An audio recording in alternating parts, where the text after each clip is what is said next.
friends. Yes, I am back. Woo-hoo. She's back. Feels like it's been a hot minute. But you're back and looking fresh and refreshed and feeling good. How can we be any other way, right? Yeah, exactly. We just have to be. All right. In the studio with me today is Emily Leedom. She is, I'm going to say it this way first. She is the Executive Director of Catholic Family Services. Catholic Family Services, in case you don't know, is undergoing some big changes. Yes, ma'am. And we brought her here today to talk about what is going on over there because it's really important for everyone in the diocese to know. Yeah. It affects everybody. Yeah. So welcome, Emily. Thank you. It's so a joy glad you to could be here. with you. Yeah, so glad you could be here. All right. So everybody knows Catholic Family Services, has for years, but there's a big change that just happened. Yes. Will you tell us what happened? Well, I want to almost reintroduce myself as Emily Leedom, the Executive Director of the Lourdes Center, formerly known as Catholic Family Services. Right. So, Renee, we last Friday, or I should say on February 11th, depending upon when you're listening to this, the Feast of Our Lady of Lourdes, we rebranded and took on a new name and a new patronage under Our Lady of Lourdes. It's really, it's been a process. Ironically, I feel like for the last 9 months, especially, there was this really in-depth discernment process that was happening with my advisory board, with the staff at the Lourdes Center.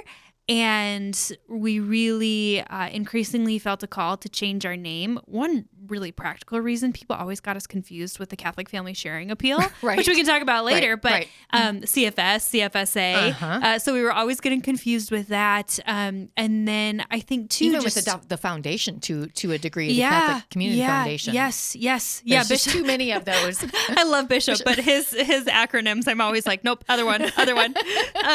He laughs about it himself. He's like, there's just too many. So anyways, there was just really this not only a practical, like, hey, there's some confusion, I think, about who we are, but also a real call that I think we experienced in the last, especially 9 months, to just step more boldly into the healing work of God and what he's doing. Yeah. And that's really why now. Because this is all connected to the bishop's vision. Yeah. And some of those kind of big changes we've seen in the diocese. So can you talk about that, how that kind of came about a little bit in those last 9 months? Yeah, absolutely. So when Bishop laid out his vision for lifelong Catholic missionary discipleship through God's love, that he wanted each and every person in the diocese to embrace what that meant to be a lifelong Catholic missionary disciple. The question that popped up for me was, well, what keeps people from being lifelong missionary disciples? So not just what helps us get there, right? And those are all really incredible, beautiful things. You know, the School of Missionary Discipleship, for example, it just launched under the Office of Discipleship and Evangelization. Amazing, like phenomenal response, so helpful for how do you do that? My mind went to, well, what are the obstacles that really keep people from experiencing that? Because those are real. Yeah, and sometimes it is. I just don't know how to pray, and the D&E office can assist in forming and teaching that. What I was really paying attention to and was really drawn to were some of those interior wounds, some of those interior obstacles that people experience. I call them rupture points, whether it's grief or whether it's past trauma or whether it's really struggling in your marriage, whether it's poor habits around stress management, poor habits around sleep or around eating, all of those, just some of those human things, right? That we experience, that you and I experience at various stages and to various degrees in our journey. That's really what I was drawn to. And so as an agency, we're discerning, how do we respond more robustly to this vision? That's what really inspired me, that I think our team really took hold of, is, hey, let's address the human needs. Let's help heal and support the healing work of God in the human person so that they can enter more fully into that journey of lifelong missionary discipleship. So how did you land on Our Lady of Lourdes? Because that was a bit of a process. Yes. I was I was invited to be part of that process Yes. in different ways. So helpful. Along with many other people. And you didn't make this decision in a vacuum. Yeah. Like this came about over time. Yeah. So tell us why Our Lady of Lourdes. Yeah. So like I said, tons of prayer and lots, as you alluded to, lots and lots and lots of conversations. Yeah. And you know what's funny? I kind of think we could have landed on 100 different names and all of them would have been awesome. Mm-hmm. You know, there's just so many beautiful patrons. There's such a richness in the church. Right. We knew we wanted that like beautifully Catholic name. There's so many. Like, how do you choose? It's like naming a kid. It you was know, it's like there's so many. However, I would say through a series of discernment, what we knew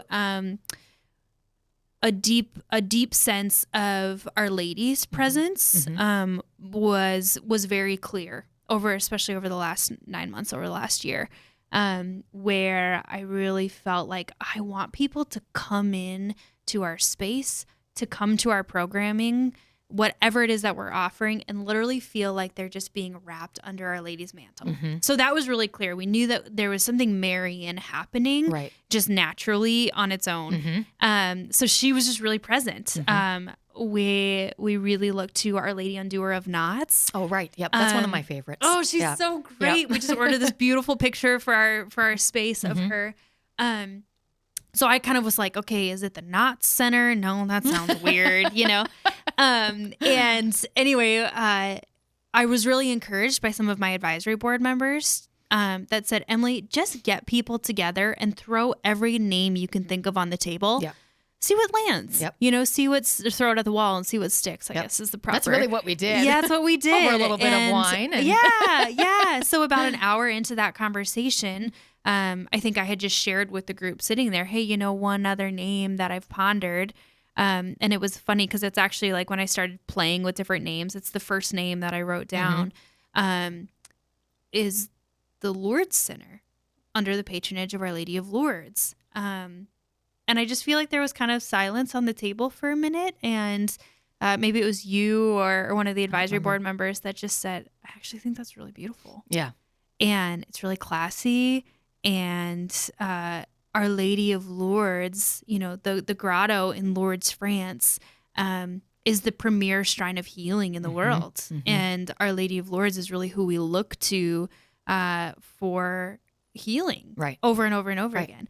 So just it seemed to kind of align with this desire for us to step more boldly into the healing work of God to help those rupture points that I was referring to earlier, those human pieces of us that need a little bit of extra tender love and care, a little TLC. See what I did there? The Lourdes Center, that TLC. That is a much better acronym. Isn't that good? It does not connect to CFSA at all. I know. And it's just funny enough where it kind of sticks in your brain, you know? Yes, exactly. So that's kind of where we landed on the Lourdes Center. Yeah. And it's, I feel like we're going to continue to grow into it. You know, we keep on laughing about it. It's like naming a child. Like in that first week, you're like, okay, is it really, is that the right name? Yeah, is it really Johnny? And then, 2 weeks in, you're like, oh my gosh, I can't imagine their name being anything else but Johnny. Right. And I think that's kind of the funny experience that we're having, where it's just like really growing and we're entering more deeply into this identity as the Lourdes Center. So, and part of this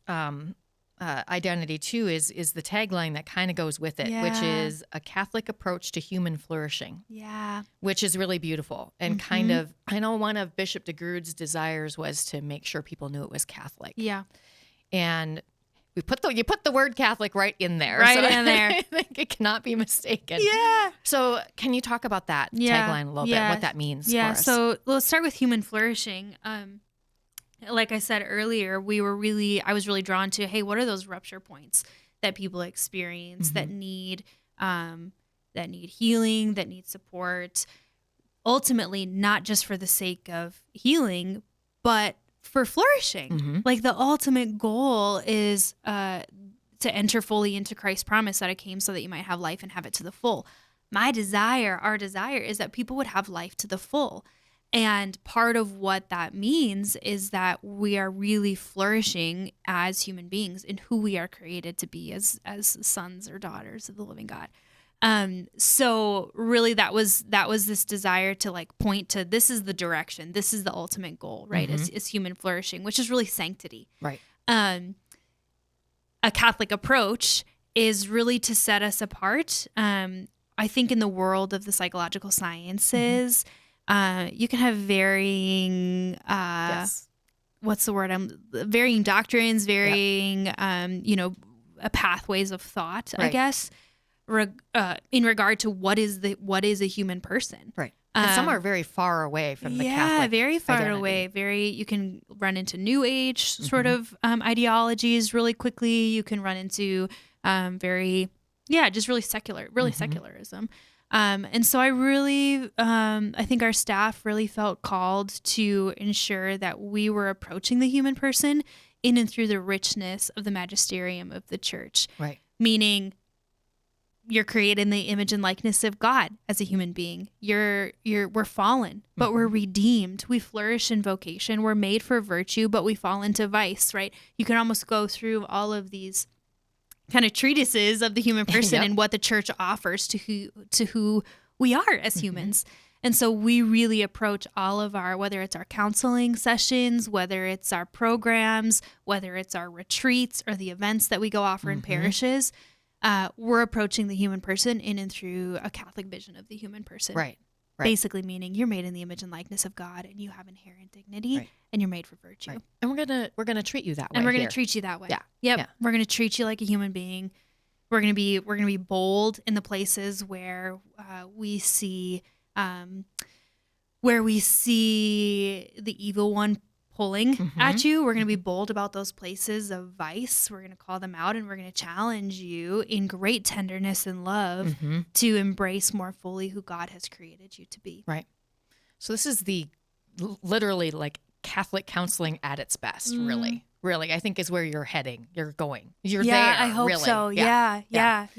So it's been a challenge, though, in even finding counselors who are able to do that in a way that really fulfills that vision. That vision. So I know you're looking. Yeah, we have some beautiful, beautiful people on staff right now. And, I think it's actually not unique to us. It seems, as I talk to people in other industries, everybody's in this bit of a hiring craze right now, and we're experiencing the same thing. The demand for our services is just outweighing our capacity to respond. But really wanting not only faithful counselors, but excellent counselors. So that's really the standard and the bar that we're pursuing, is that they are really following the richness of, and that they've internalized the dogma, that they've really internalized this love of God, love of self, love of neighbor, and that they're excellent clinicians or excellent in the programs that they're developing, whatever that position particularly is. So let me put out a little buzz for you. If that sounds like you or someone you know, give me a call. Yes. And I know that it's not just in Sioux Falls. You're looking for counselors across the diocese, really. Yeah. And I think that's important to know, because you want to be able to expand and can't do that without counselors. Right. It's awfully difficult. Without some people in different areas. And it's been beautiful. I've had even people who are not fully licensed as counselors reach out and say, this aligns so much with my heart. Please keep me in mind. Or, do you have other positions? And so we're exploring some of those things. Like, we need people on board that, like I said, have internalized this, that we can put to work in a lot of different ways. So it's been really fun to just see it kind of ignite the hearts of people across the diocese that are saying, this is, I'm excited about this. This is me. So if you just joined us, we're talking to Emily Leedom, who is the executive director of the Lourdes Center, formerly known as Catholic Family Services. So it was really important to you to honor the legacy of Catholic Family Services, because it's been around a long time. Yeah, like 60 years. 60 years. Yeah. Oh my goodness. Yeah. So is this a big change from where it was? I mean, I know there's some things that you used to do that you aren't doing anymore, and some different things like that. Can you kind of talk about that legacy a little bit? Yeah, it's been so fun for me pulling out the history books that are in our closets downstairs. and really seeing how the direction we're moving is actually in many ways kind of a full circle experience. So, for example, I found a mission statement and document that was put out in 1993 regarding who Catholic Family Services is, the direction that they were going at that time. It was all around human flourishing, wellness, natural family planning support, excellence in counseling and therapeutic services. And I was like, oh, man, like, this is good. Let's just use this. You don't even have to reinvent the wheel. Yeah. And really, I mean, it's beautiful, though, because, and why I want to honor the legacy is because I think the agency over the years continued to adapt and to respond to the needs of the day. Right. And the needs of the local church, the needs of the particular bishop in which they served. And so there's a beauty to that. There's just an agility that that I think the agency took on over the years.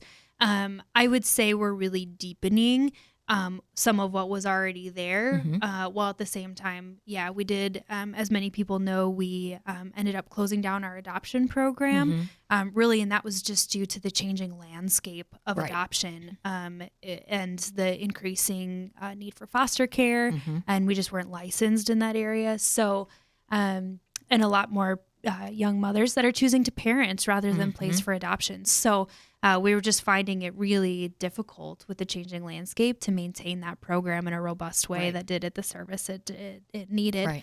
And so we did close down that program and partnered with Catholic Social Services in Rapid City, which has been really beautiful and fruitful. We've had a few placements through there in that partnership, which has been great. So we did close down that program, but really are leaning into surviving divorce, our grief program. Our grief programs really have exponentially grown. We're going to be launching a healing series, hopefully during Lent. Okay. So stay tuned on that. Would love to share it with your listeners. But so really kind of building on some of those things. We're partnering with Broomtree on 2 healing retreats a year. Looking at how can we support parents in those challenging dynamics of parenting. So again, a lot of human kind of formation stuff, all integrated in the faith. Yeah. And you do some things like you work with youth in some of the struggles they have. You also work with people who are struggling with pornography, correct? Yeah. We see, ironically, we see quite a few individuals who are either recovering or are kind of in the middle of an addiction that are really seeking freedom, which I would say, going back to that Catholic approach to human flourishing, we don't dismiss that. When somebody comes in and says, I'm really struggling with this, they might go to another counseling agency and be told, oh, that's normal. That's good for you, kind of thing. We don't dismiss that. We take very seriously what sexuality is intended to be and the rupture that's causing the person interiorly. Yeah. So I think really if you have any kind of issue, you really should reach out to the Lourdes Center and say, what can you do? What can I do? Yeah. And we even tell people all the time, healthy people go to counseling. Yes. So even if it's not this concrete issue, but you're at this place in your life where you're looking to grow, you're looking to take the next step in just your own journey, and you want to become more self-aware, you want to work through some better habits for yourself, whatever. It doesn't need to be big things. That's what we're here for. That's what we really are passionate about. Right. Okay, we have a little bit of time left. I want to make sure we talk about, you guys are going to be getting a new website. Yeah, that's coming. Bill's working on it. Yes. Bill, when's that coming? Hopefully April. Hopefully April, yeah. And what is the website? TheLourdesCenter.com. So it'll be a little bit before that comes up. So, and watch social media of both the Diocese and the Lourdes Center. And we're on Instagram now as well, and Facebook and Instagram. Yep. If you can't find them, go to the our diocesan social media, and you can find, we've shared some things from there and so on. So if you're having trouble finding them for some reason, but you should be able to search the Lourdes Center and locate them. Yeah. I think the biggest thing is just the spelling of Lourdes. It's not L-O-R-D-S, like the Lord, but Lourdes, like Lourdes, France. So L-O-U-R-D-E-S. Right. No apostrophe. No apostrophe. Come on, Bill. Just kidding. The other thing that I want to make sure we get in, one of your big fundraisers for the year, Gift of Hope, Yes. is coming up quickly. Yes. So tell us what to expect this year. Yeah. So we're having an awesome concert over at Bishop O'Gorman Catholic School's auditorium. So the PAC, the Lorraine Theater, I think it's officially called. Unspoken is an awesome I've Christian. not heard of them, but I've heard you would know their music. Okay. So that's what a lot of people have said. And then they'll listen to their music and they're like, oh my gosh, I love this band. I totally want to go. So there's been some people that are really excited about it. Great. And yeah, like I said, you'll know their music when you tune into it. But yeah, and just an opportunity to pray, to be inspired, to be encouraged. I mean, it's not just a concert. It really is intended to be this experience for people to be inspired and encouraged in your journey. So, and it's the last Saturday in March. Right. And so all of that, the funds from that, even we have Catholic Family Sharing Appeal. We're in the midst of that right now, or just getting started. Yeah. All of those things do not necessarily pay for people's counseling, but they can help. I believe it's, do you refer to them as scholarships in some cases? Yeah, so it helps us provide scholarships, and then it also helps us to continue expanding our programming and keeping that at a very, very minimal cost. Right. So that's really the primary place that those funds go to, is to help develop those additional programs across the diocese, retreats, etc. So you can offer more help to everybody out there. Yeah, exactly. Which is exactly. Huge. Yep.